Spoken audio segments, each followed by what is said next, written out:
Hello there, and welcome to Sleepy Travel Stories. Tonight, we're embarking on one of the most beautiful railway journeys in the entire world. We're travelling from Glasgow through the wild heart of the Scottish Highlands, all the way to the fishing village of Malé on the western coast. This is the West Highland Line, a route that has been carrying travellers through some of Scotland's most remote and breathtaking landscapes for well over a century now.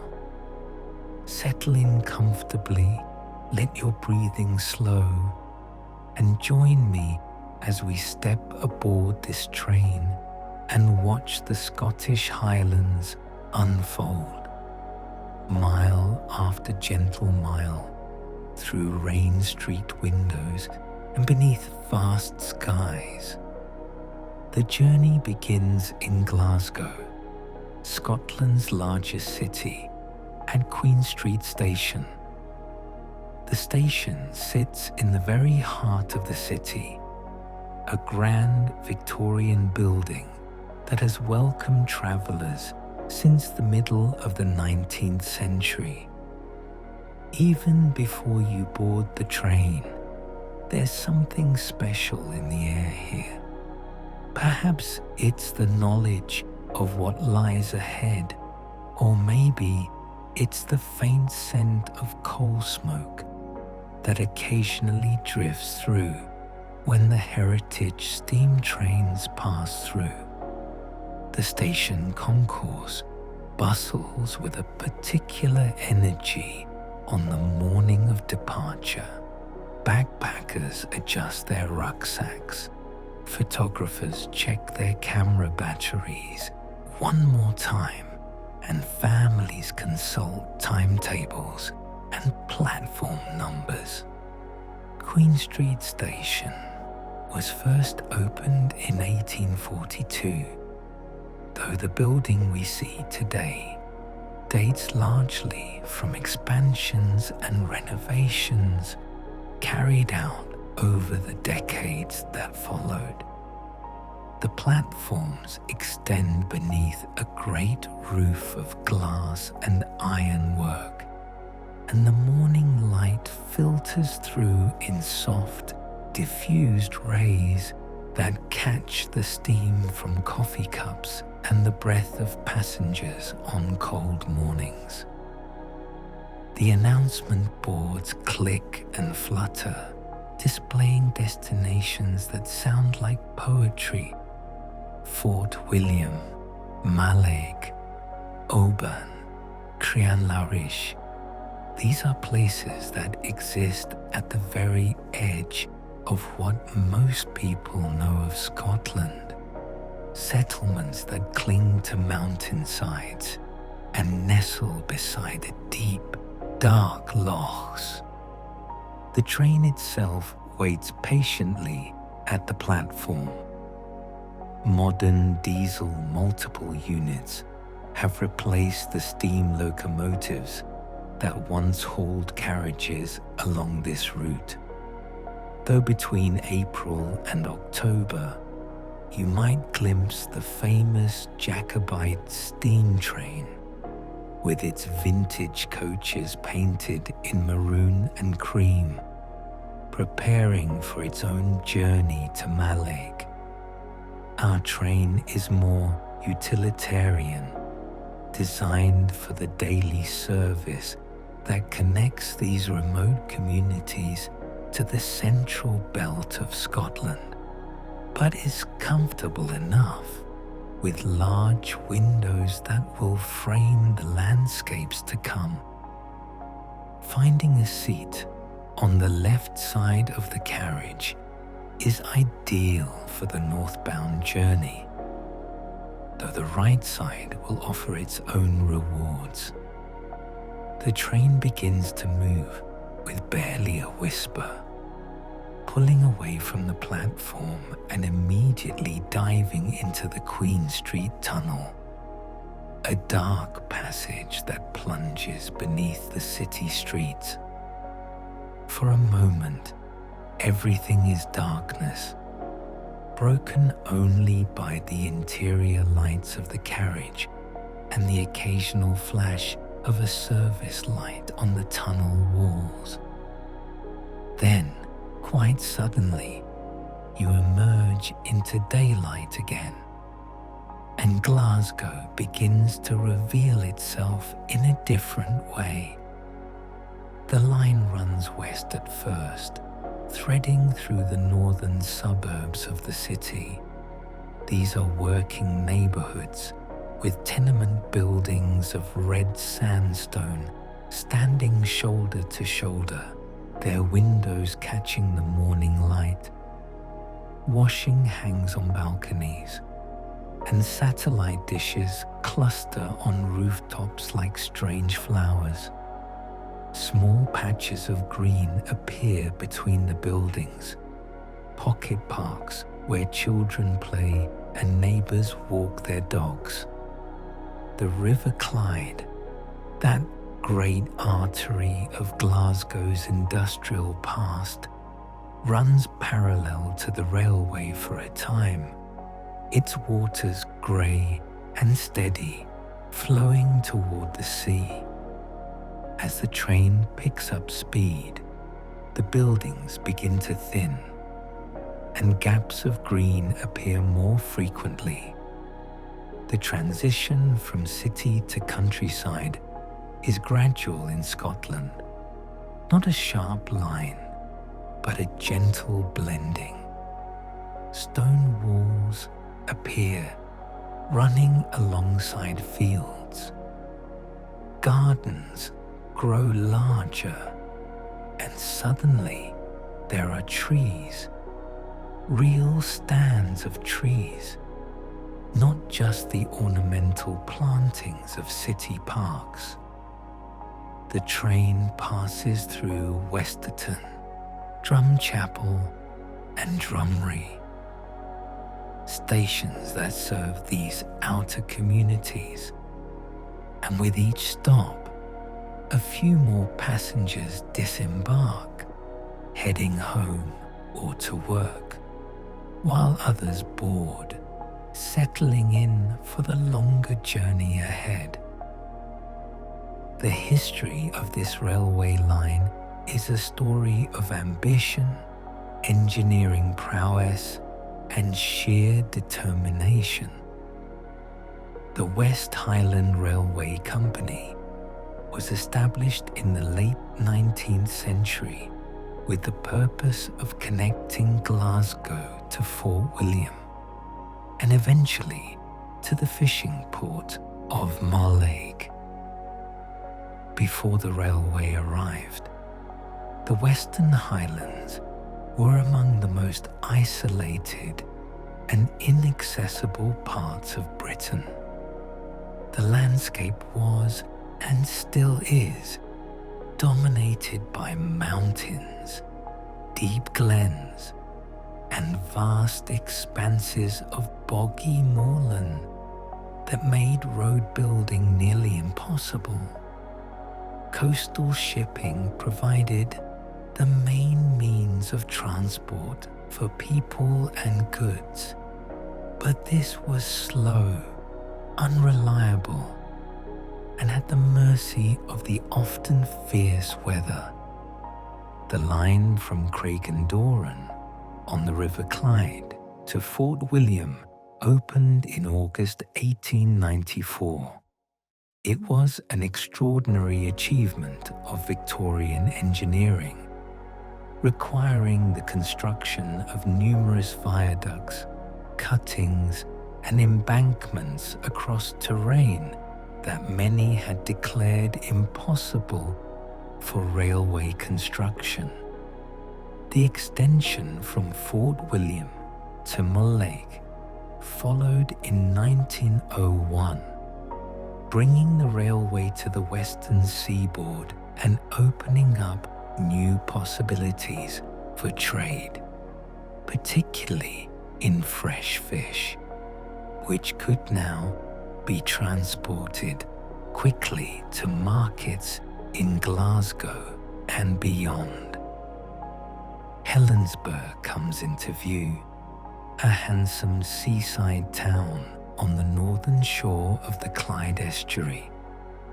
The architecture here is elegant, with Victorian and Edwardian villas looking out over the water toward the hills of the Cowal Peninsula beyond. The town developed as a resort destination in the 19th century, a place where Glasgow's prosperous merchants and industrialists built summer homes to escape the smoke and noise of the city. The most famous building in Helensburgh is Hill House, designed by the renowned Scottish architect Charles Rennie Mackintosh. Though you cannot see it from the train, its presence adds to the sense of refined taste that pervades this town.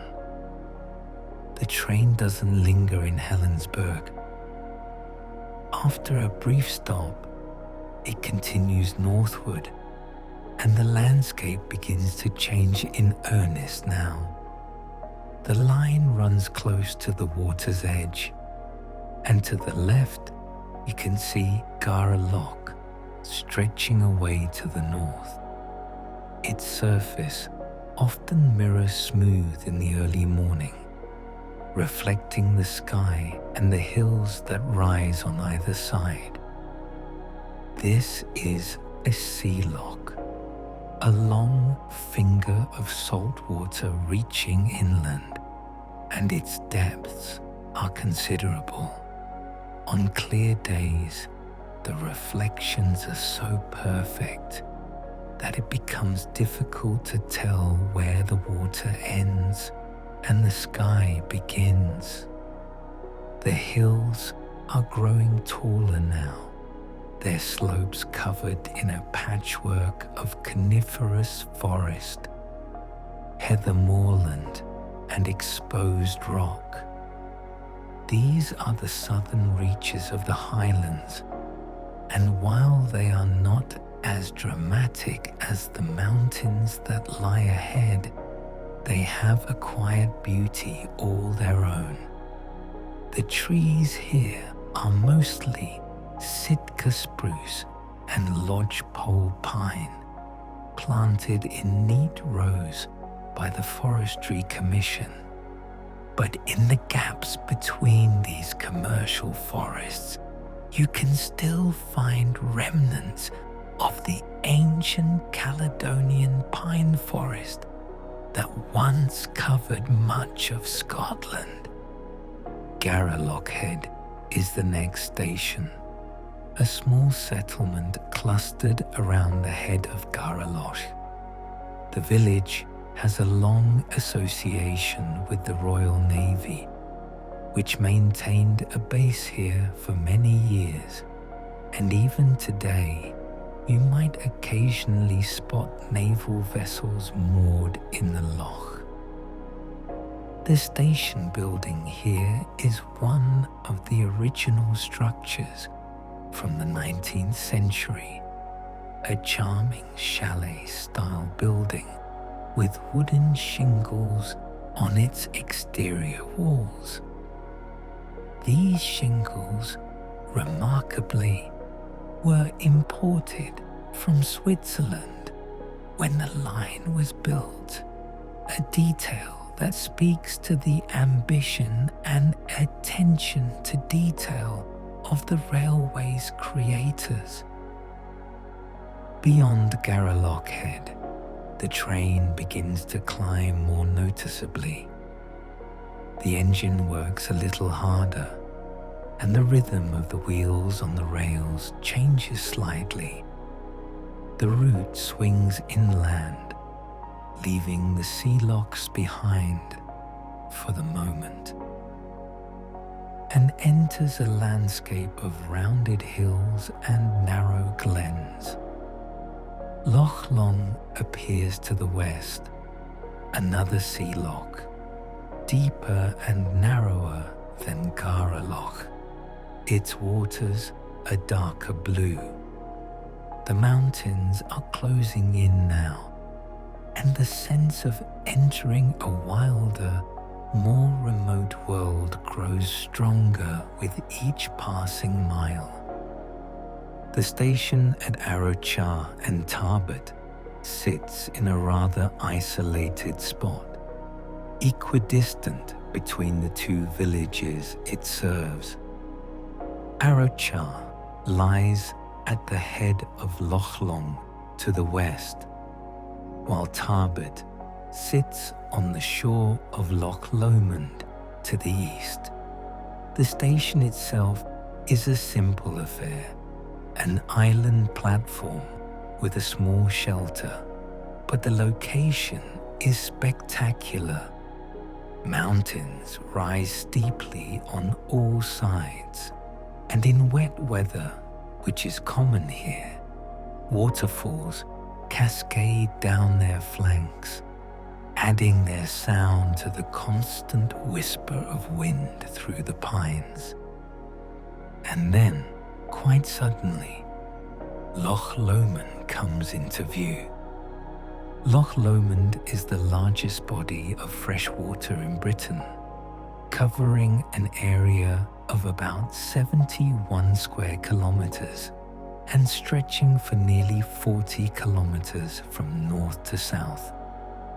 The train approaches it from the north, where the loch is at its narrowest and deepest, surrounded by steep mountains that seem to rise directly from the water. This is a very different Loch Lomond from the gentler southern shores that most visitors see. Here, the water is dark and deep, and the mountains crowd close, their slopes thickly forested in places, bare rock in others. The railway line clings to the western shore of the loch, often just meters from the water's edge. This was one of the most challenging sections to build, requiring extensive rock cutting and the construction of several short tunnels to carry the line through headlands where the mountains meet the water. The engineers who designed this route must have marveled at the scenery, even as they wrestled with the technical challenges it presented. The tracks follow every curve and indentation of the shoreline, and the views change constantly. One moment you're passing through a dark cutting with ferns dripping from the rocks above. The next you emerge onto an open stretch with panoramic views across the loch. Loch Lomond has held a special place in the Scottish imagination for centuries. The famous song, The Bonnie Banks of Loch Lomond, tells the story of two Jacobite soldiers following the 1745 rebellion, one of whom will return home by the high road, while the other will return by the low road. The low road in the song is understood to be the path taken by the spirit of a man about to die, traveling beneath the earth to reach home. It's a melancholy song, beautiful and haunting, and it speaks to the deep connection that Scots feel to this landscape, a connection that mingles beauty with sorrow, pride with loss.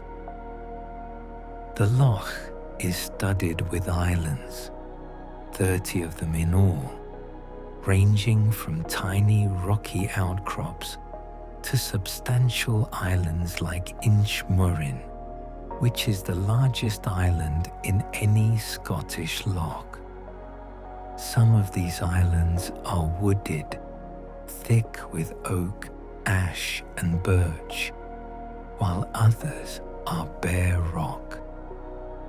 Many are uninhabited now, though in the past they served as refugees, hideaways, and sometimes as the sites of small monasteries. Inchcailloch, which means Island of the Old Women, is said to have been the site of a nunnery in medieval times, and today it's a nature reserve, its shores and woods home to red deer, otters, and a rich variety of bird life. The water of the loch changes colour depending on the weather and the time of day. On bright mornings, it can be a brilliant blue, almost Mediterranean in its intensity, while on overcast days it turns grey and brooding, reflecting the heavy clouds above. When rain sweeps across the loch, as it often does, the surface becomes stippled and textured, and the islands seem to float in a haze of mist and spray. In winter, the mountains that surround the loch wear caps of snow, and the water takes on a steely, cold appearance that is beautiful but forbidding. The geology of Loch Lomond and its surroundings tells a story that spans hundreds of millions of years. The rocks here are some of the oldest in Scotland, ancient metamorphic schists and slates that were formed deep underground and then thrust upward during the mountain building episodes that created the Scottish Highlands. The Highland Boundary Fault, one of the great geological features of Scotland, runs right through Loch Lomond, marking the division between the Highlands to the north and the lowlands to the south. This fault line is visible in the landscape itself, in the sudden change from gentle, rolling hills to steep, dramatic mountains. The depth of the loch is remarkable. In its northern reaches, where the mountains press close to the shore, the bottom falls away steeply, reaching depths of over 190 meters. This makes Loch Lomond the third deepest loch in Scotland, after Loch Morar and Loch Ness. The water in these depths is dark and cold, barely touched by sunlight even in midsummer, and it's home to Arctic char, a fish that has lived in Scottish lochs since the Ice Age, adapted to the cold, deep waters. The surface of the loch, by contrast, comes alive with activity in all seasons. In spring and early summer, fish rise to feed on the hatches of insects that emerge from the water. Trout and salmon cruise the shallows, and if you watch carefully, you might see the ring spreading across the calm surface where a fish has taken a fly. Fishermen know Loch Lomond well, and on quiet mornings you might see their boats drifting slowly across the water, rods bent over the side, waiting for that sudden tug that signals a strike. The wind plays across the surface of Loch Lomond in endlessly varying patterns. On calm days, the water is like glass, so still and clear that you can see the bottom in the shallows, the stones and pebbles lying there in perfect clarity. But when the wind rises, as it often does, the surface becomes choppy and agitated, and small waves slap against the rocks and the sides of boats with a rhythmic sound. The wind here can be fierce, funneling down the surrounding glens and gathering speed as it rushes across the open water. Sailors and kayakers treat it with respect, knowing that conditions can change rapidly and that what begins as a pleasant day on the water can turn challenging very quickly. The wildlife here is abundant. Red deer graze on the lower slopes of the mountains, and if you're fortunate and observant, you might spot them in the early morning or evening, moving in small groups across the open hillsides. Golden eagles nest in the crags above the loch, and though they're not often seen from the train, the knowledge of their presence adds to the sense of wildness. Otters live along the shoreline, hunting for fish in the shallows, and seals occasionally make their way up from the sea, following the salmon runs. The train continues north along the loch's western shore, passing through woodland and over small streams that tumble down from the mountains. The trees here are a mix of native species and later plantings. You'll see Scots pine with their distinctive reddish bark and irregular crowns, alongside birch, rowan, and alder. In spring, the birches are covered in fresh green leaves that shimmer in the breeze, and the rowans produce clusters of white flowers that later turn into bright red berries, food for the birds that overwinter here. The seasons bring dramatic changes to this landscape. Spring arrives late in the Highlands, often not until April or even May. But when it does come, it transforms everything. The hillsides turn green almost overnight, and wildflowers appear in the meadows and along the roadsides. Primroses and the wood anemones bloom in the woods, and the air is filled with the songs of returning birds. Summer brings long, light-filled days when the sun doesn't fully set until late in the evening, and the mountains glow with a soft golden light that seems to last for hours. This is the season when the bracken grows thick on the hillsides, turning them a rich green, and when the heather begins to prepare for its August flowering.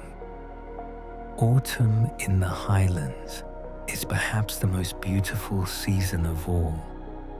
The birches turn gold and yellow, the bracken fades to russet and brown, and the heather blooms in great purple swaths across the moors.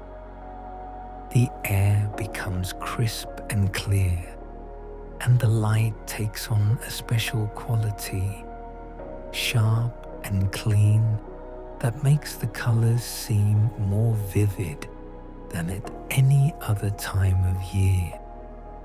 This is also the season of the red deer rut, when the stags bellow their challenges across the glens and fight for dominance of the herds. Winter brings its own stark beauty. Snow covers the high peaks, sometimes descending to quite low elevations, and the landscape takes on a monochrome quality, all whites and greys and blacks. The days are short, with sunrise not coming until after 8 in the morning and sunset arriving before 4 in the afternoon. But the light during those brief hours can be extraordinary, low and golden, casting long shadows across the snow. The loch occasionally freezes along its edges, and icicles hang from the rocks beside the railway. As the train continues northward, leaving the upper reaches of Loch Lomond behind, the mountains grow taller and more rugged.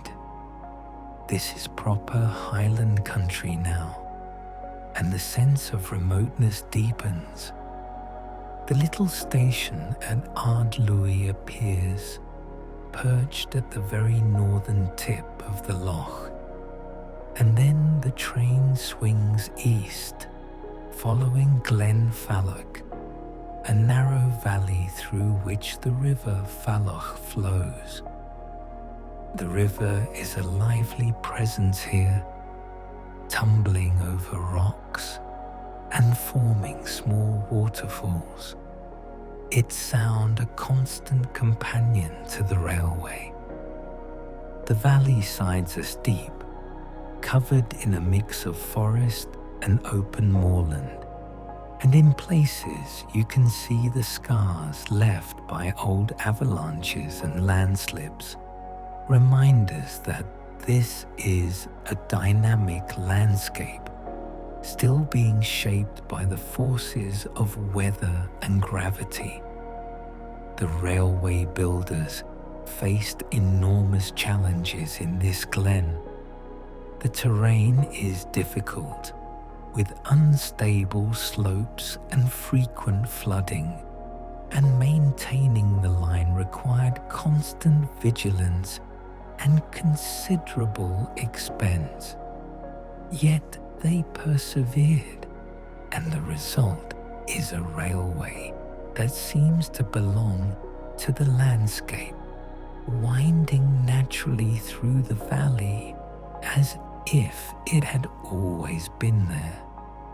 Crianlarich station appears quite suddenly, a small settlement in the midst of the mountains.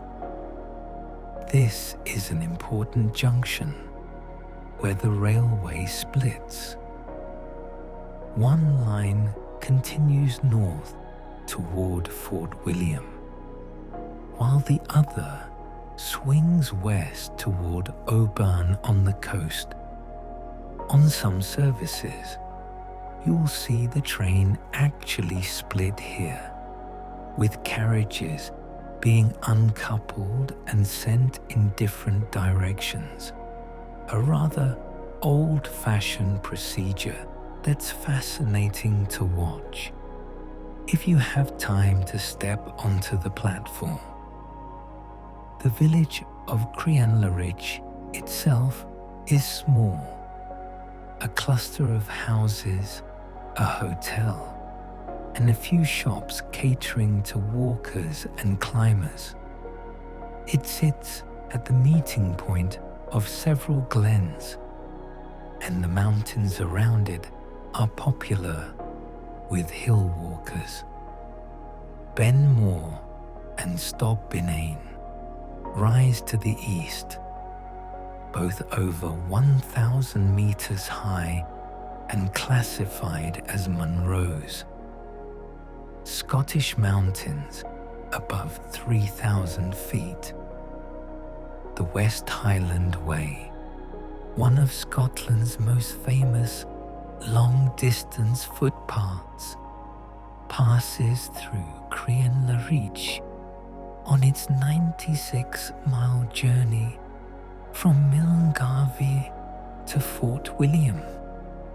From Crianlarich, the line continues northward, and the landscape becomes, if anything, even more dramatic. The mountains are taller here, their profiles sharper, and the valleys deeper.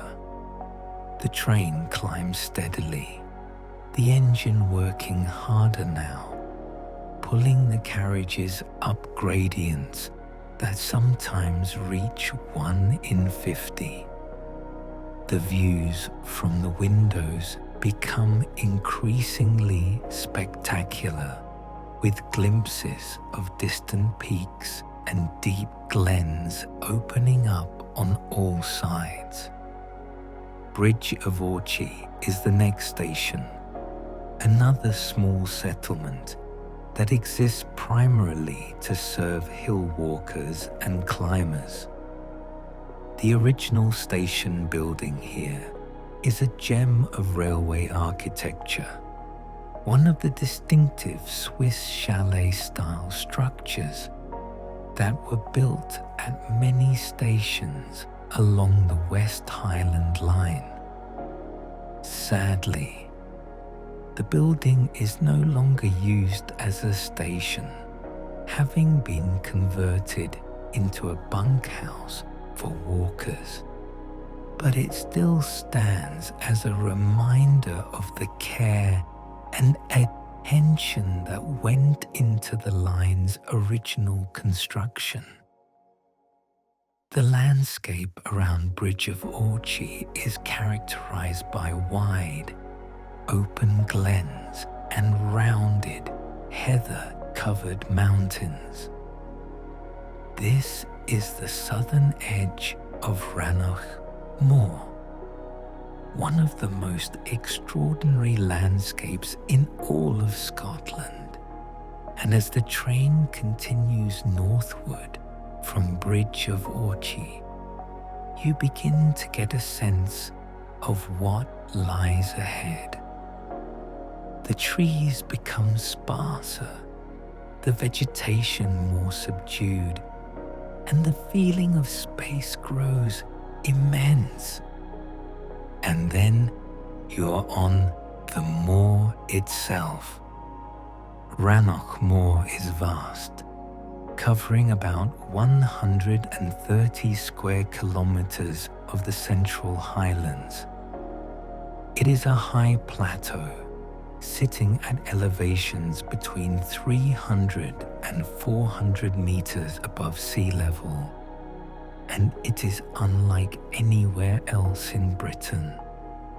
This is a land of water and peat, of bog and lochlan, of endless skies and distant horizons.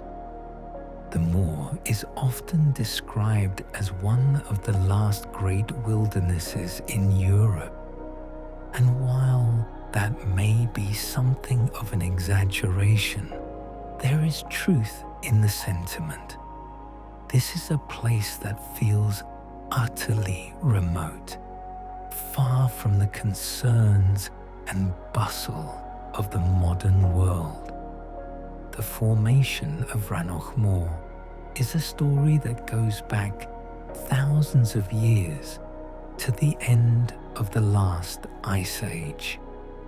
Around 12,000 years ago, much of Scotland was covered by a massive ice cap centered over Rannoch Moor itself. The ice was more than 400 meters thick in places, a weight so enormous that it actually compressed the land beneath it. As this ice moved, it scraped and gouged the underlying rock, creating the countless hollows and depressions that now hold the moor's many lochs and lochans. When the ice finally melted, it left behind not just these hollows, but also huge quantities of rock, sand, and gravel that had been frozen within it. This material was deposited across the landscape in a haphazard pattern, creating a surface of hummocks and ridges, the hollows filled with water, forming hundreds of small lochs and pools, while the areas between began to accumulate peat. Peat is formed from the partially decomposed remains of plants, primarily sphagnum moss, that build up over thousands of years in waterlogged conditions. On Rannoch Moor, the peat is often several meters deep, creating what is known as blanket bog, one of the rarest and most threatened habitats in Europe. The bog is wet, spongy, and treacherous, and it dominates the moor's character. Walking across Rannoch Moor is an adventure that requires careful route finding and a willingness to get very wet, and even experienced hill walkers treat the moor with respect. The railway line crosses Rannoch Moor for about 23 miles, and this is widely regarded as one of the most impressive sections of track in Britain. Building a railway across such terrain was an extraordinary challenge. The moor is so waterlogged and unstable that in places there is no solid ground at all, just layer upon layer of peat floating on a substrate of glacial deposits.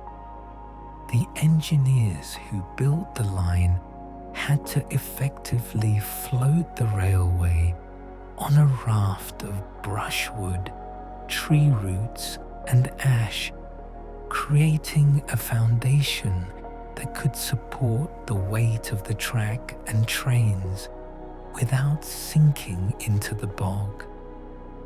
The work was slow, difficult, and often dangerous. Labourers toiled in all weathers, sometimes standing waist-deep in freezing water as they laid the foundations for the track. Progress was measured in yards rather than miles, and there were times when it seemed the project might fail altogether, but the engineers and workers persevered, and in the end they succeeded in creating a railway line that has stood for well over a century and shows no signs of giving way. From the window of the train, the moor stretches away in all directions, a seemingly endless expanse of brown and green, dotted with pools of dark water. The lochs here have wonderful names: Loch Lydon, Loch Eich Heach, Loch Bar. They lie still and dark, their surfaces reflecting the sky, and they are surrounded by nothing but moor and more moor, reaching to the distant mountains that ring the plateau. The mountains themselves are impressive. To the west, the Black Mount rises, a group of peaks including Stob Gabar and Stob Aquair Odhe, both well over 1,000 meters high. To the east, the Memores and the peaks around Glencoe are visible on clear days, their summits often white with snow, even in summer. These mountains give a sense of scale to the moor, reminding you that you are crossing a high plateau, surrounded on all sides by even higher ground. The vegetation on Rannoch Moor is specialized, adapted to the harsh conditions of cold, wind, and waterlogged soil. Sphagnum moss covers much of the surface, its bright green cushions soaking up water like a sponge. Cotton grass grows in the wetter areas, its white, fluffy seed heads waving in the wind like tiny flags. Heather and purple moor grass add splashes of color in late summer, and in the slightly drier areas, you might find bilberry, crowberry, and bog myrtle. Wildlife on the moor is sparse but fascinating. Red deer sometimes venture onto the moor, though they prefer the surrounding mountains and glens where food is more abundant. Golden plovers nest here in summer, their plaintive calls echoing across the empty landscape, and curlews probe the wet ground with their long, curved bills, searching for insects and worms. Grouse burst from the heather with a sudden whir of wings, startling and loud in the otherwise quiet landscape. The weather on Rannoch Moor can change with astonishing speed. A bright, clear morning can turn into a howling storm within minutes as clouds roll in from the Atlantic and the wind picks up, driving rain or snow horizontally across the moor. Visibility can drop to just a few meters in thick mist, and the landscape becomes mysterious and slightly menacing. But when the sun breaks through, the transformation is magical. Light floods across the moor, catching the water in the lochans and turning them into mirrors of silver and gold. And the mountains stand out sharp and clear against brilliant blue skies. The history of human interaction with Rannoch Moor stretches back thousands of years, though evidence of that interaction is sparse and scattered. Archaeological finds suggest that people have crossed the moor since prehistoric times, following routes that connected the glens and settlements on either side. These early travelers would have found the crossing dangerous and difficult, with the ever-present risk of becoming lost in the mist or trapped in the bogs. Yet they persisted, driven by the need to trade, to raid, or simply to reach the lands beyond. In more recent centuries, the moor gained a reputation as a wild and lawless place, a refuge for outlaws and broken men who fled there to escape justice or persecution. The remoteness that made it difficult to cross also made it an ideal hiding place. And the stories and legends of the moor are populated with characters who sought sanctuary in its empty spaces. Cattle rustlers would drive stolen herds across the moor, taking advantage of the lack of roads and the difficulty of pursuit. Jacobite soldiers, after the defeat at Culloden in 1746, sometimes fled across Rannoch Moor in their attempts to reach the western coast and escape to France. The moor has also inspired artists and writers over the generations.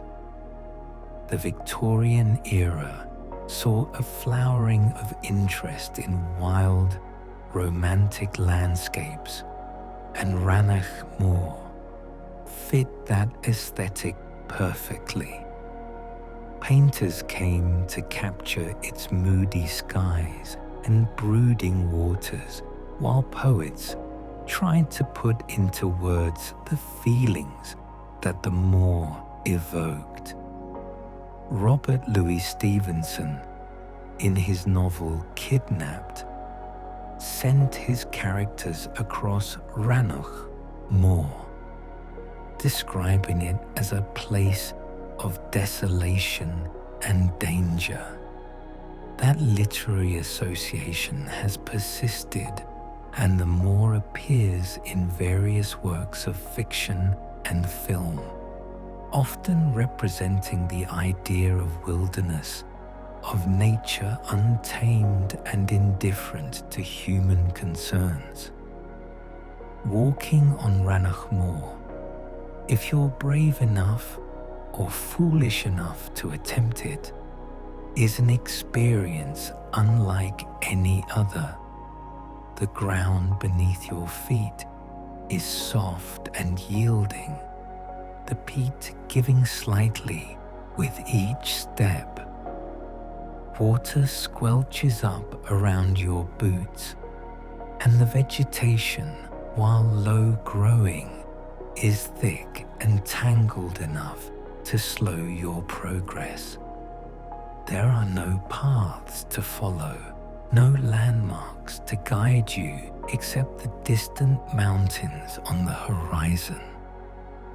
The sense of space is overwhelming, and it's easy to understand why travelers of earlier times feared this place. It feels empty, but not in a peaceful way.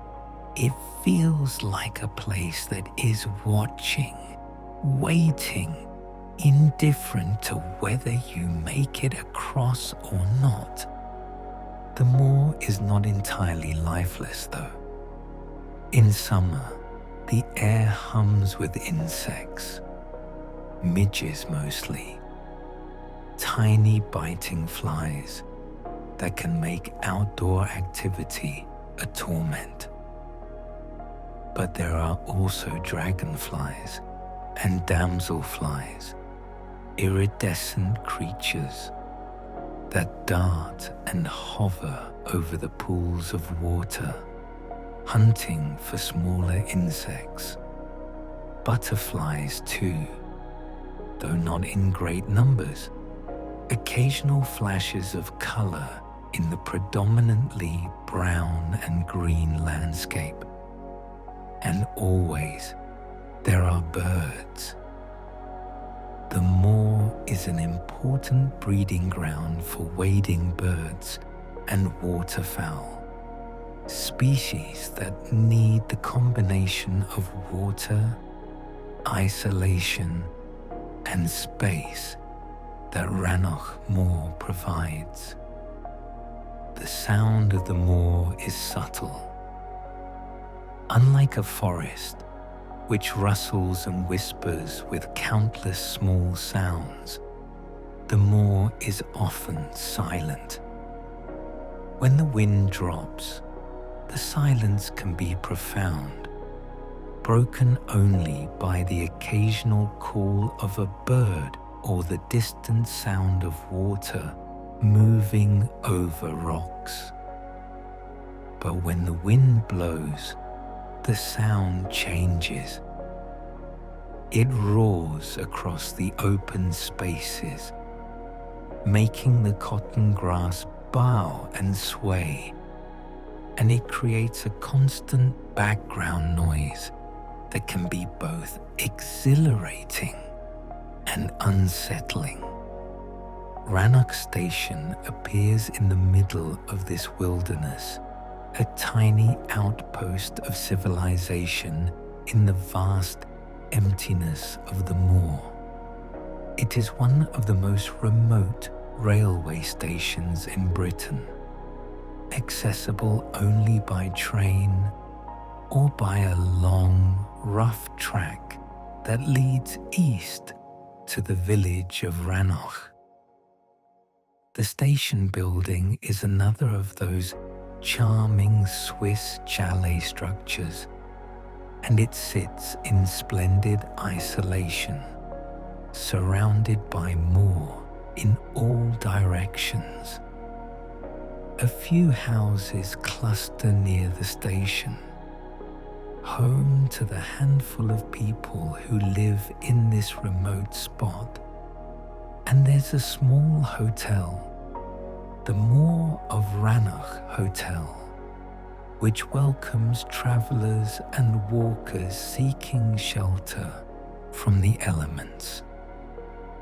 Just beyond Rannoch Station, the moor reaches its most dramatic point. Loch Lydon, the largest loch on the moor, stretches away to the south, its waters dark and wind-ruffled. The train runs along the northern shore of the loch for several miles, and the views are absolutely stunning. There is nothing between you and the loch but a few meters of moorland, and the sense of being on the edge of something wild and untamed is overwhelming. The line continues across the moor, climbing gradually toward Corrur, the highest station on the entire West Highland Line. Corrur sits at an elevation of 410 meters above sea level, making it the highest mainline railway station in the United Kingdom. It is also one of the most remote, located 16 kilometers from the nearest public road. The only access is by train or on foot, and the station serves primarily as a gateway to the surrounding wilderness for walkers and climbers. The landscape around Corrur is perhaps even more dramatic than the rest of the moor. Loch Treig lies to the east, a long, narrow loch hemmed in by steep mountains. To the west, the moor stretches away toward the Black Mount and beyond. The station itself is tiny, just a small platform and a shelter, but it has achieved a certain fame, appearing in the film Trainspotting and serving as a pilgrimage site for lovers of wild places. From Corrur, the railway begins its long descent toward Fort William. The moor gradually gives way to more varied terrain as the line enters Glen Spean, a wide valley that carries the River Spean westward toward Loch Linhay. The mountains are still impressive here, but they feel less harsh, less remote. Trees begin to reappear, first in small copses, then in larger stands, and gradually the landscape softens.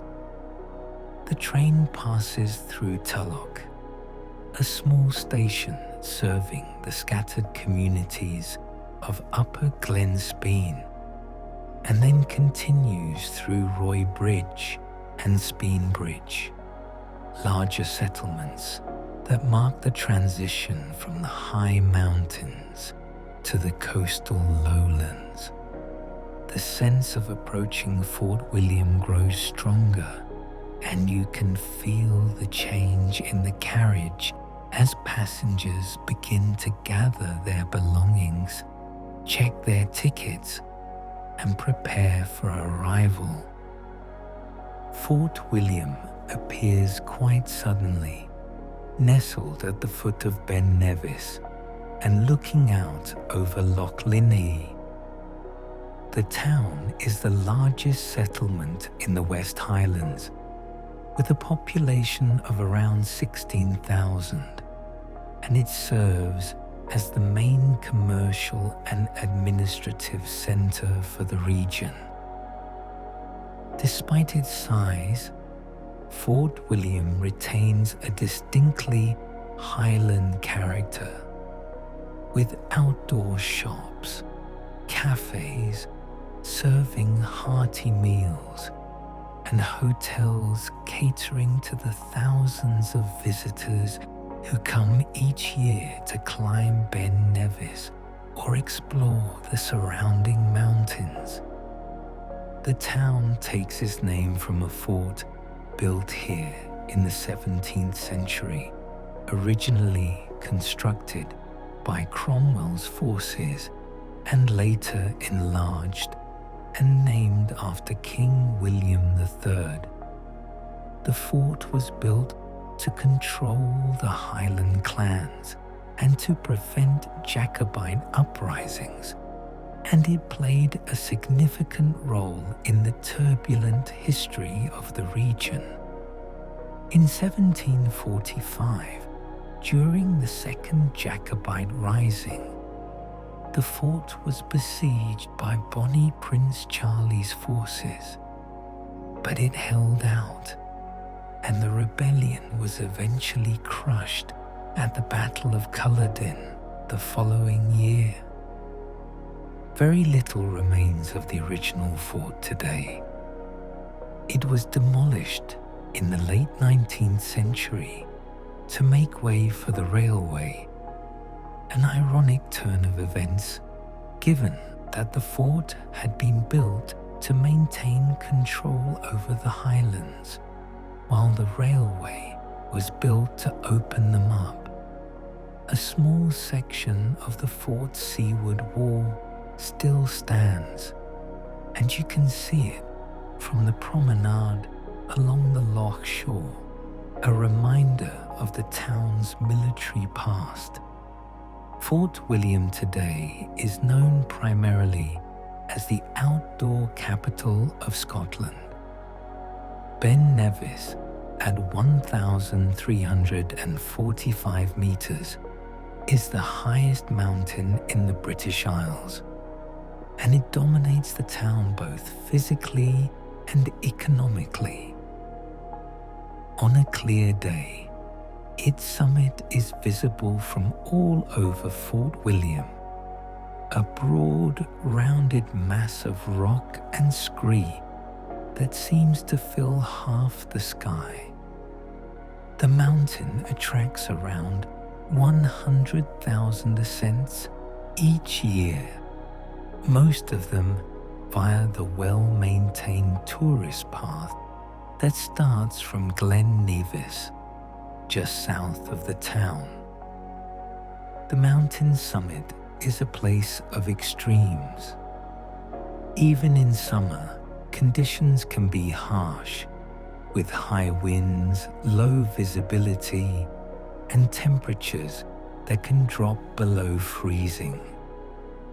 Snow can fall at any time of year, and the summit plateau is often shrouded in cloud. For many years, from 1883 to 1904, there was a weather observatory on the summit, staffed year-round by observers who recorded temperature, wind speed, rainfall, and other meteorological data. The conditions they endured were extraordinary, with winds sometimes exceeding 100 miles per hour and temperatures dropping to 30 degrees below freezing in winter. The data they collected remains valuable today for understanding mountain weather patterns. The ascent of Ben Nevis, while not technically difficult, should not be underestimated. The path gains nearly 1,400 meters of elevation over a distance of about 8 kilometers, and the weather can change dramatically between the base and the summit. Many people set off in sunshine, only to encounter snow, wind, and zero visibility on the upper slopes. The mountain demands respect, and sadly, there are accidents and fatalities almost every year, usually involving people who are inadequately equipped or who underestimate the mountain. But for those who are properly prepared, the ascent of Ben Nevis is a magnificent experience.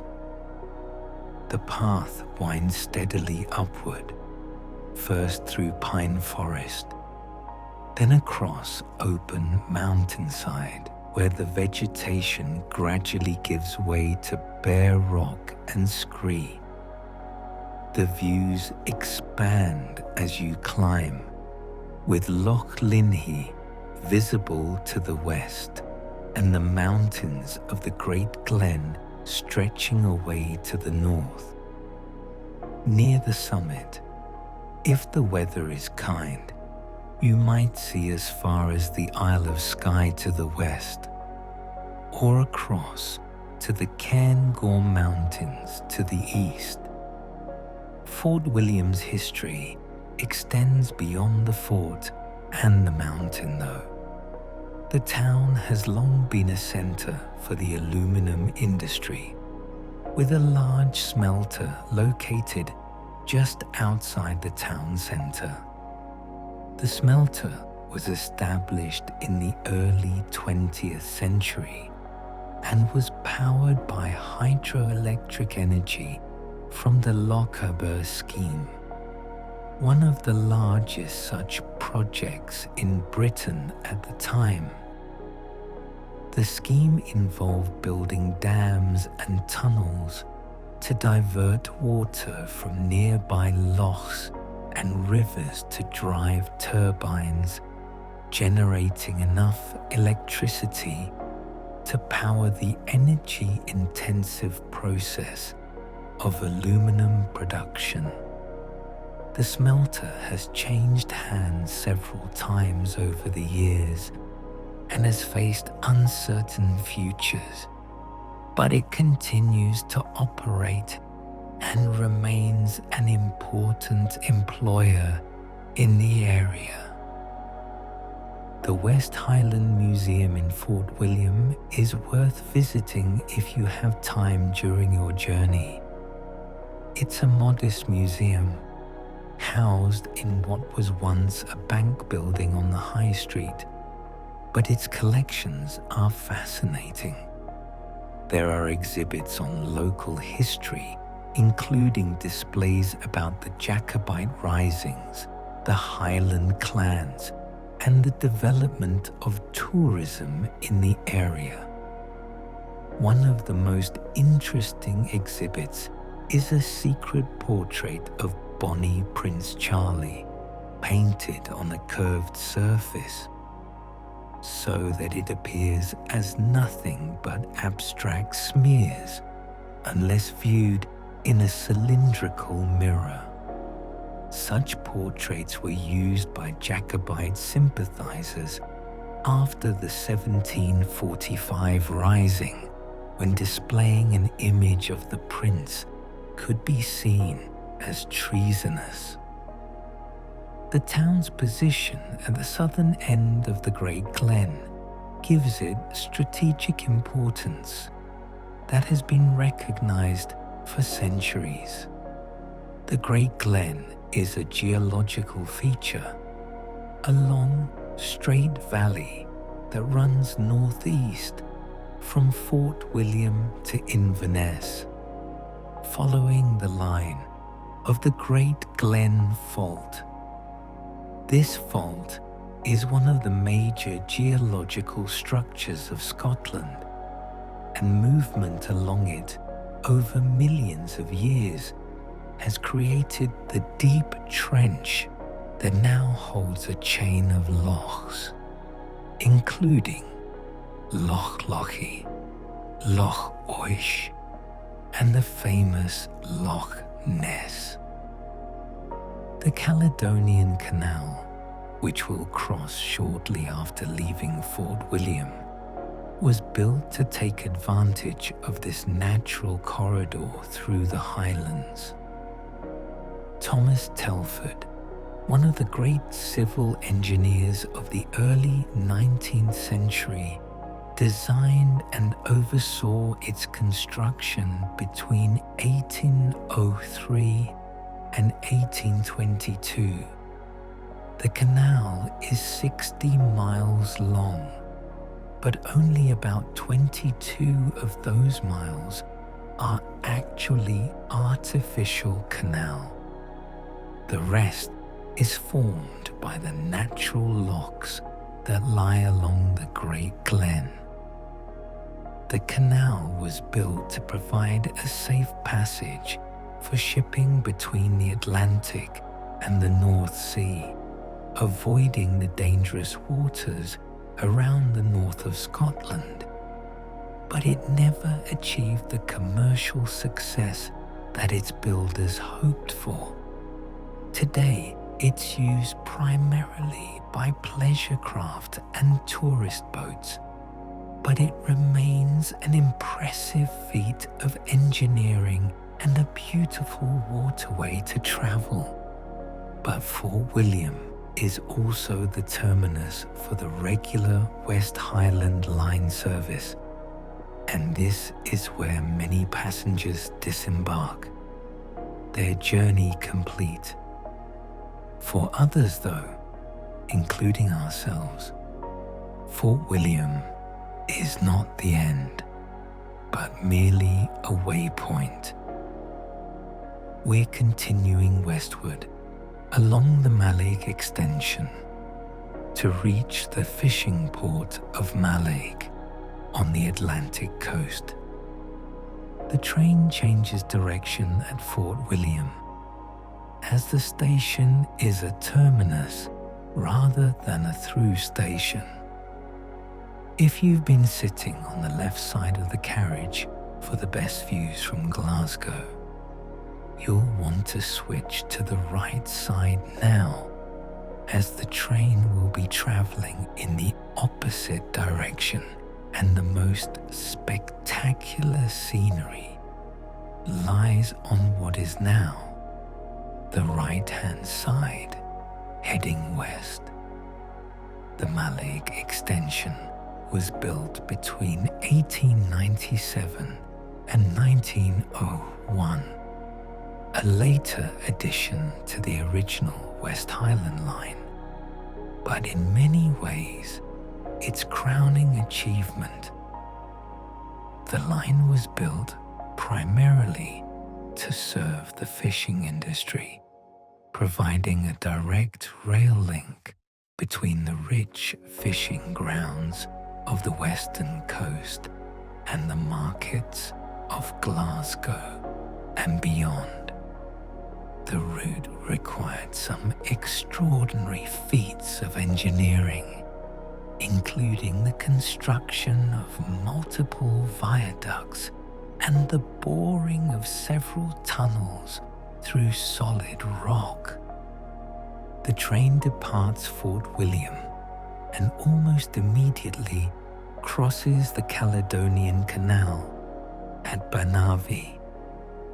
The canal is one of the great engineering achievements of the early 19th century, designed by Thomas Telford and completed in 1822. It runs for 60 miles from Fort William to Inverness, connecting the Atlantic Ocean with the North Sea and providing a safe route for ships that would otherwise have to navigate the treacherous waters around Cape Wrath and through the Pentland Firth. At Banavie, you can see Neptune's Staircase, a series of 8 locks that lift the canal 64 feet in a distance of less than 500 meters. It's a remarkable sight, and if you're lucky, you might see a boat navigating the locks, rising or descending step by step through this ingenious system. The locks operate much as they did in Telford's day, though they've been refurbished and modernized over the years. Beyond Banavie, the line enters a landscape of stunning beauty. To the north, Ben Nevis rises, its massive bulk softened slightly by distance. To the south, the mountains of Ardgour march away into the haze, peak after peak receding toward the horizon. And ahead, to the west, the route follows the course of lochs and glens that reach toward the sea. The railway passes Loch Eel, a sea loch that opens onto Loch Linhay, and the views across the water are magnificent. On calm days, the loch is a perfect mirror, reflecting the mountains and sky with such clarity that it's difficult to tell which is which. Small islands dot the loch, and seabirds wheel and cry overhead, their calls adding to the sense of wildness. The line curves and twists, following the natural contours of the land, and then begins to climb more steeply as it approaches Glenfinnan. This is perhaps the most famous section of the entire West Highland Line, home to the Glenfinnan Viaduct, one of the most photographed structures in all of Scotland. The viaduct was built between 1897 and 1898 by the contractor Robert McAlpine, who earned the nickname Concrete Bob for his pioneering use of mass concrete in railway construction. The Glenfinnan Viaduct is 380 meters long and stands up to 30 meters high, supported by 21 graceful arches that curve across the valley of the River Finnan. It was one of the first large-scale uses of concrete in bridge construction anywhere in the world, and it represented a significant technical advance at the time. The concrete was mass concrete, meaning it contained no steel reinforcement, relying purely on compression for its strength. This was a risky choice, as concrete was still a relatively new material for such a large structure, and there were many who doubted it would be strong enough. But McAlpine had confidence in his methods, and he was proved right. The viaduct has stood for well over a century now, carrying countless trains across the valley, and it shows no signs of weakness. The viaduct is built on a curve, which adds to its visual appeal. As the train crosses, passengers on the right side of the carriage can look back and see the curve of the train itself. The carriage is following the graceful arc of the viaduct, with Loch Shiel stretching away in the background. It's a scene that has been captured in countless photographs and films, most famously in the Harry Potter movies, where the viaduct serves as part of the route to Hogwarts School of Witchcraft and Wizardry. Loch Shiel is one of the most beautiful lochs in Scotland, a long, narrow body of water that stretches for 17 miles from north to south, surrounded by mountains on all sides. The loch has never had a road along its shores, and it remains remarkably unspoiled, accessible only by boat or on foot. The water is deep and dark, and the silence that hangs over it is profound. At the head of Loch Shiel stands the Glenfinnan Monument, a tower erected in 1815 to commemorate the spot where Bonnie Prince Charlie raised his standard in 1745, beginning the Second Jacobite Rising. The monument is visible from the viaduct, a tall stone column topped with the statue of a Highland clansman, and it serves as a reminder of the turbulent history that has shaped this landscape. The train continues westward from Glenfinnan, following a route that becomes increasingly spectacular. The line clings to hillsides, dives through short tunnels, and crosses smaller viaducts, each one a minor masterpiece of engineering. The landscape is one of mountains, lochs, and forests, with the sea never far away. Loch Eelt appears next, another sea loch. This one's smaller and more intimate than Loch Shiel, but no less beautiful. The water is often calm here, sheltered by the surrounding hills, and the reflections are perfect. Small islands dot the loch, covered in wind-stunted trees and bracken, and you might see seals hauled out on the rocks, basking in whatever sun is available. The railway passes through Loch Shiel, a tiny settlement that exists primarily to serve the railway and the scattered farms and crofts of the area. The station is small and simple, but the views from the platform are stunning, with mountains rising steeply on all sides.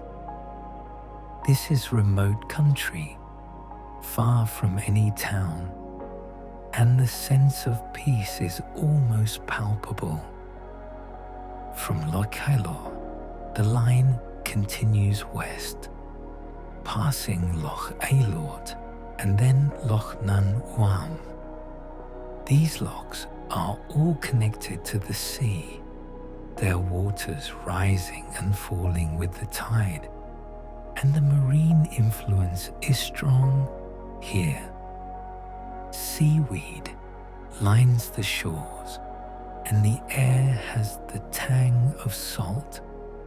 Loch Nantwam is particularly significant historically, as it was here that Bonnie Prince Charlie landed from France in 1745 to begin his ill-fated attempt to reclaim the throne, and it was from here that he departed again in defeat after the failure of the rising. The landscape becomes more coastal now, with glimpses of the open ocean appearing through gaps in the hills. The vegetation changes too, with more heather and gorse and fewer trees. The wind is often stronger here, blowing in from the Atlantic, and on stormy days the waves crash against the rocky shore with tremendous force. The train passes through Beesdale and Arisaig, both tiny stations serving scattered communities. Arisaig itself is a pretty village with white sand beaches that wouldn't look out of place in the Caribbean, at least on a sunny day. The beaches here, renowned for their beauty, with silver white sand and turquoise water, and in summer they attract visitors who brave the rather chilly water for a swim. The final stretch of the journey runs along the coast, with views out over the Sound of Sleat to the Isle of Skye. On clear days, the Quilleen Hills are visible, their jagged, rocky peaks rising dramatically from the sea. These are some of the most dramatic mountains in Britain, and they have an almost unearthly quality, especially when seen from a distance, their profile sharp against the sky. And then, quite suddenly, you arrive at Mallaig. Mallaig is a working fishing port, and it wears that identity proudly. The harbour is the heart of the village, a busy place where fishing boats come and go, where ferries depart for Skye and the small isles, and where the smell of the sea is everywhere. This is not a tourist village that happens to have a working harbour. This is a harbour that happens to have tourists, and the distinction is important. The village itself is small, with a population of around 800, but it punches far above its weight in terms of atmosphere and character. The main street runs along the harbour front, lined with shops, cafes, and restaurants, many of them specialising in seafood. The fish here is as fresh as it gets, landed just hours before it reaches your plate, and the quality is exceptional. Mallaig was founded in the 1840s by Lord Lovat, who owned the North Mora estate and encouraged his tenants to resettle here and take up fishing. The village grew slowly at first, but the arrival of the railway in 1901 transformed it. Suddenly, fish landed in Mallaig could be in Glasgow the same day, and in London the day after, and the fishing fleet expanded rapidly to take advantage of this new market. The herring fishery was the foundation of Maleg's prosperity in the early 20th century. During the summer months, the waters around Maleg would be thick with herring, and the harbour would be crowded with boats, their crews working round the clock to haul in the catch. The fish were gutted, salted, and packed into barrels right on the quayside, and then loaded onto trains for transport south. At the height of the herring boom, Maleg was one of the most important fishing ports in Europe. The herring industry declined in the latter half of the 20th century, victim to overfishing and changing markets, but Maleg adapted. The fishing fleet turned to prawns, scallops, and whitefish. And today, Maleg is Scotland's busiest shellfish port, landing vast quantities of langoustines and other shellfish that are exported all over Europe and Asia. The harbour itself is a fascinating place to explore. Fishing boats of all sizes are tied up at the quays, their decks cluttered with nets, ropes, and buoys. Seagulls wheel overhead, calling loudly and occasionally swooping down to snatch scraps. The water in the harbour is often oily calm, protected from the ocean swells by the breakwater, and it reflects the boats and buildings in shimmering, rippling patterns. Ferry services from Maleg connect the village to a wide network of islands and remote peninsulas. The main ferry runs to Armadale on the Isle of Skye, a 35-minute crossing that is scenic and often busy, especially in summer. Other ferries serve the small isles of Rum, Eigg, Muck, and Canna, each one a unique and beautiful destination with its own character and wildlife. There are also boat services to Inverry on the Knoydart Peninsula.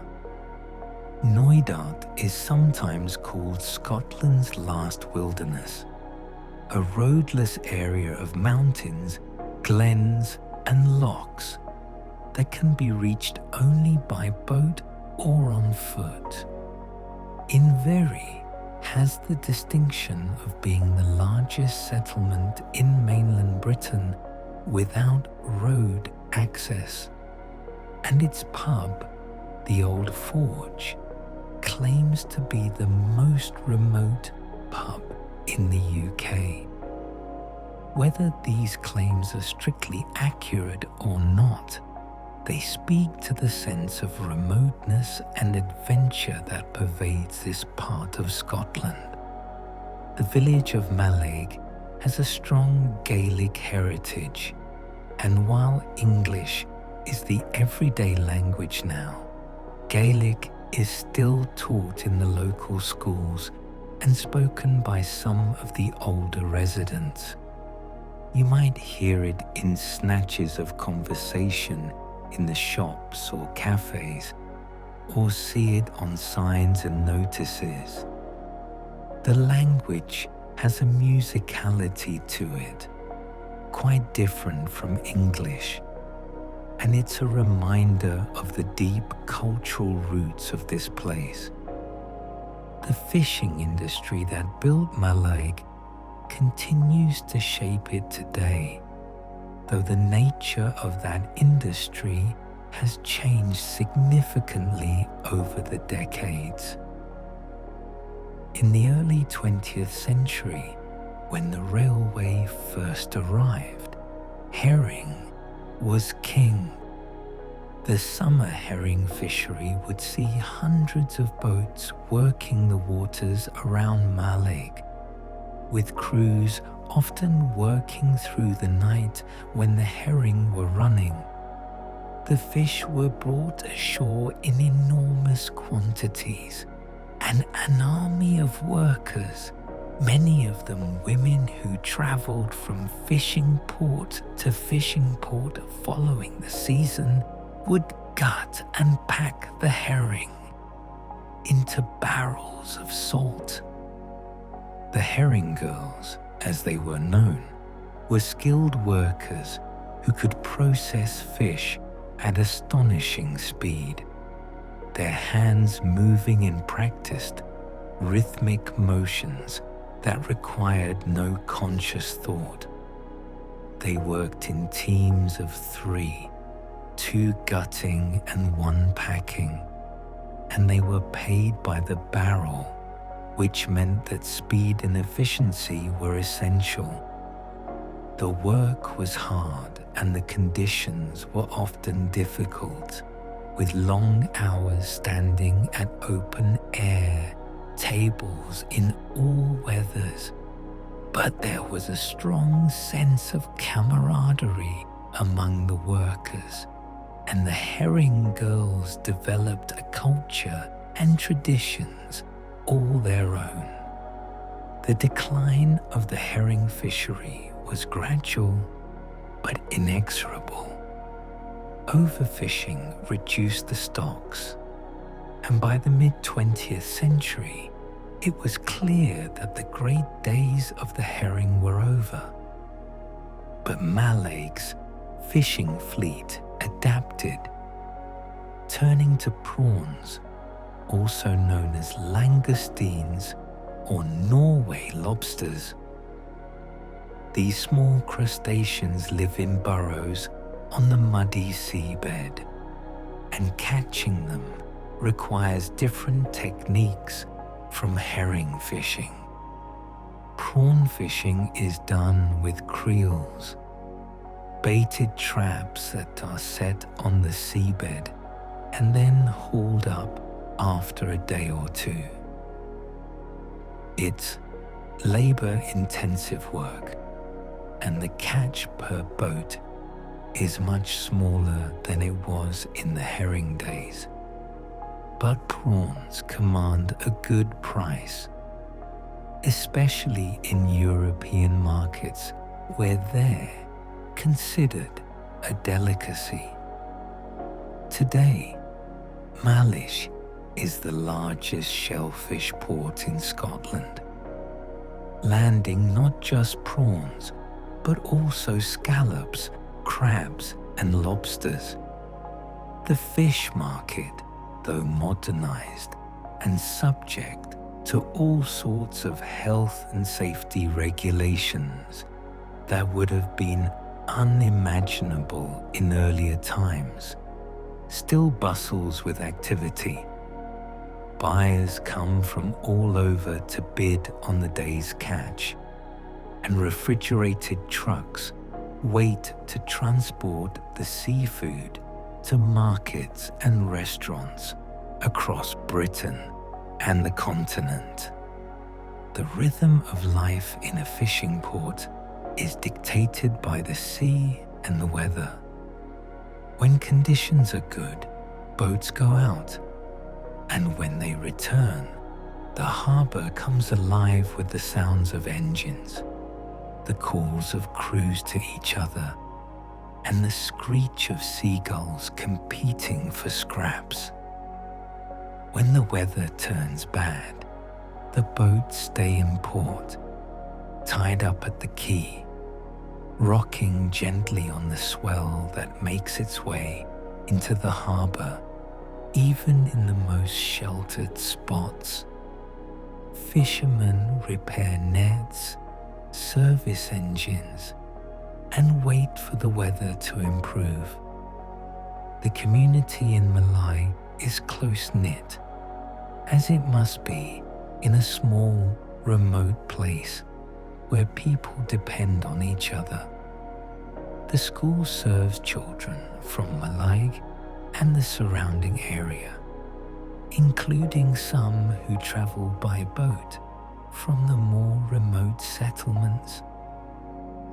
The local shops and services are essential lifelines, and there's a pride in maintaining these facilities even when economies of scale might suggest they're not viable. The pub is a social hub, a place where locals and visitors mingle, where stories are told and news is shared, where traditional music sometimes erupts spontaneously on a Friday or Saturday night. The relationship between Mallaig and the sea is intimate and complex. The sea provides livelihoods, but it also takes lives.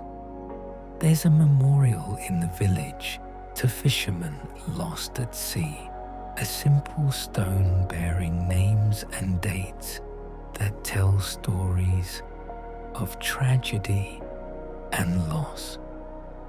Fishing is one of the most dangerous occupations in the world, and communities like Mallaig know this all too well. When a boat is overdue, when the weather turns savage and boats are still at sea, the whole village feels the tension, waiting for news, hoping for the best. But the sea also brings beauty and wonder. The waters around Mallaig are rich in marine life, and on any day you might see seals hauled out on rocks, their sleek bodies glistening in the sun. Porpoises and dolphins are common, often swimming close to boats or bow riding in the wake of ferries. In summer, basking sharks sometimes appear, these gentle giants filtering plankton through their massive mouths as they cruise slowly through the water. And occasionally, very occasionally, there are sightings of minke whales, orcas, or even the rare and elusive white-beaked dolphin.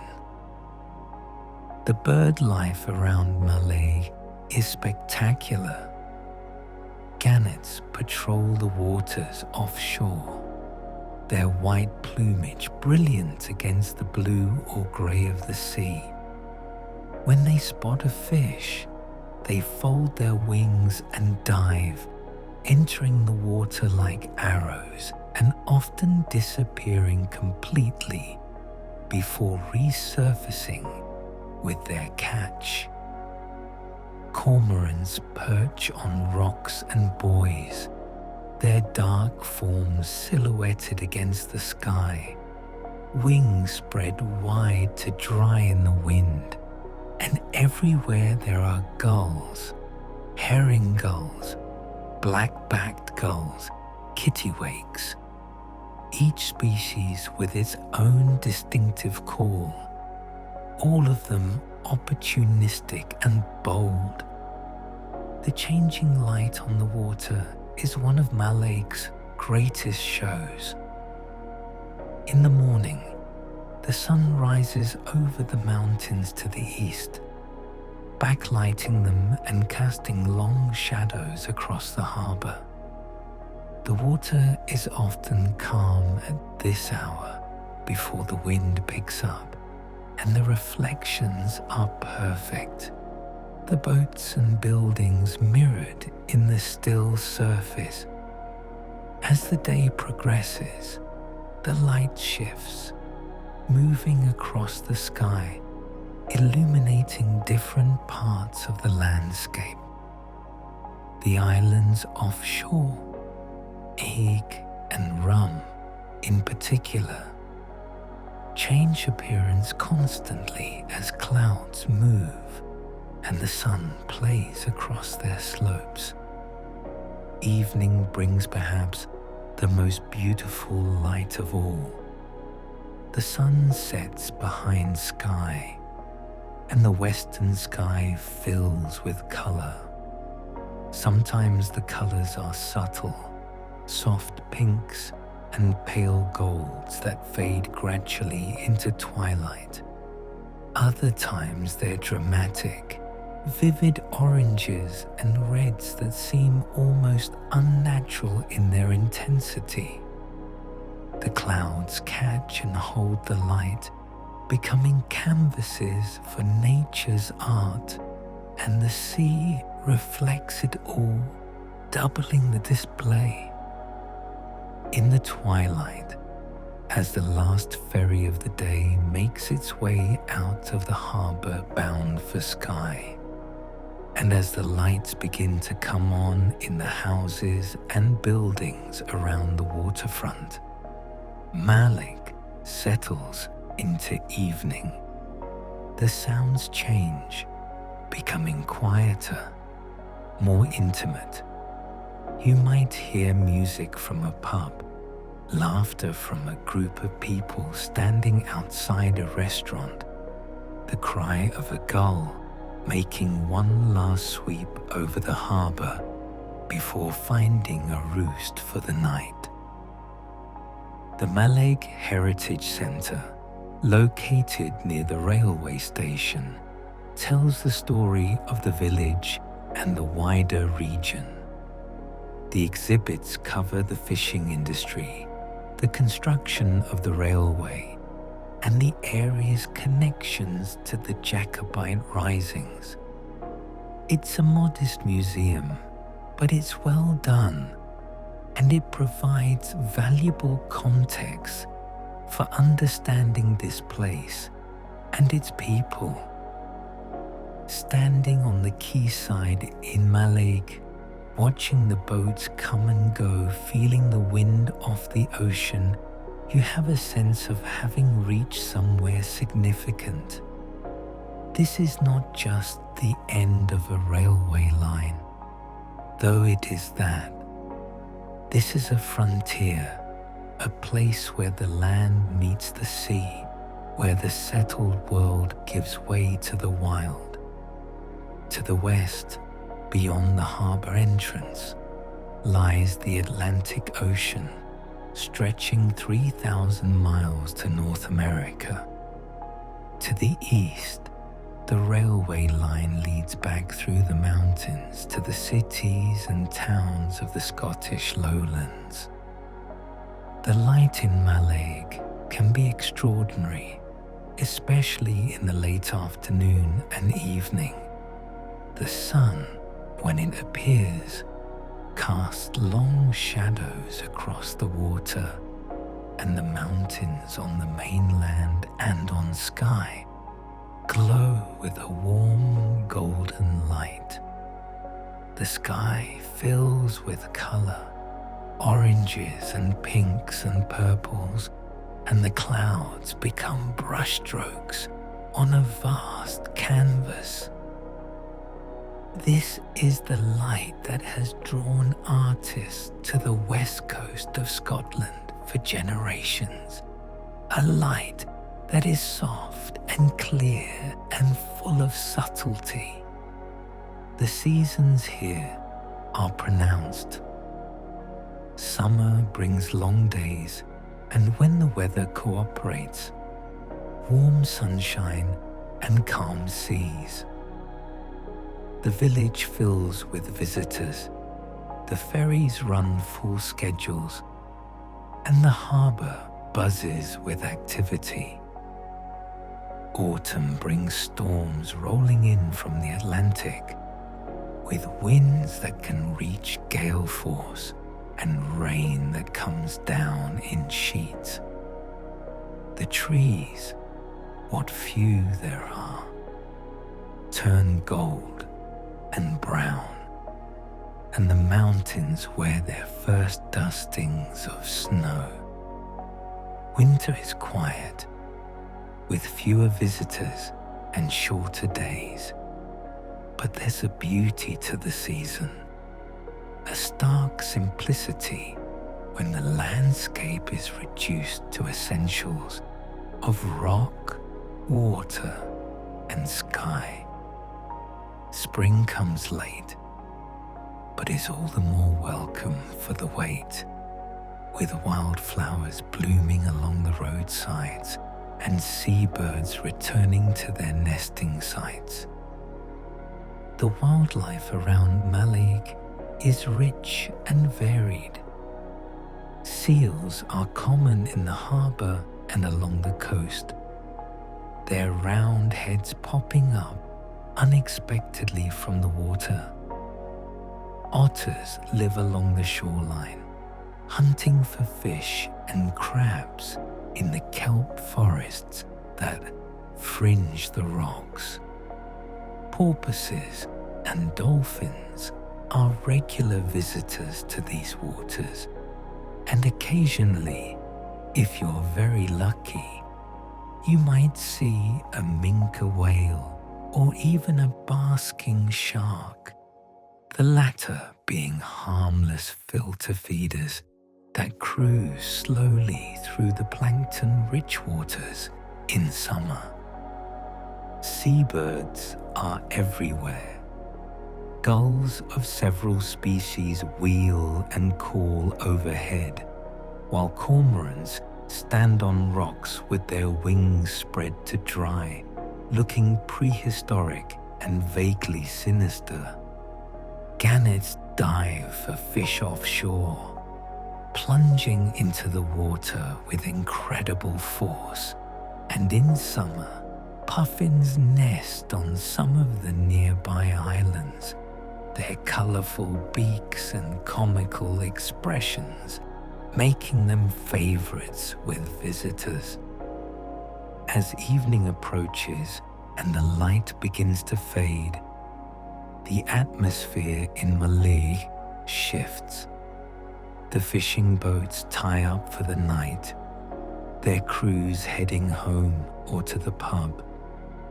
The ferries make their last crossings, and the village settles into a quieter rhythm. Lights come on in windows, and smoke rises from chimneys. The sound of the sea becomes more noticeable, a constant gentle rush and whisper that underlies everything else.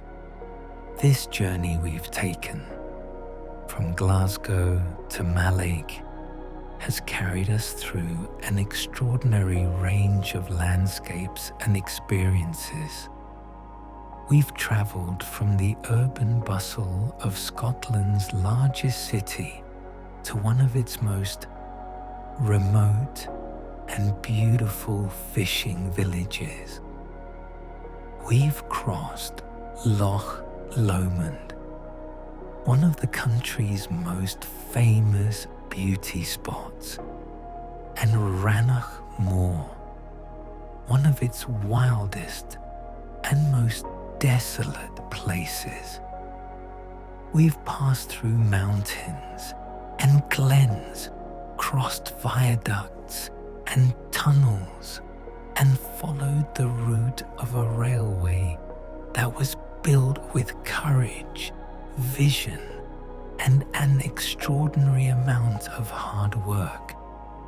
The West Highland Line is more than just a means of transport.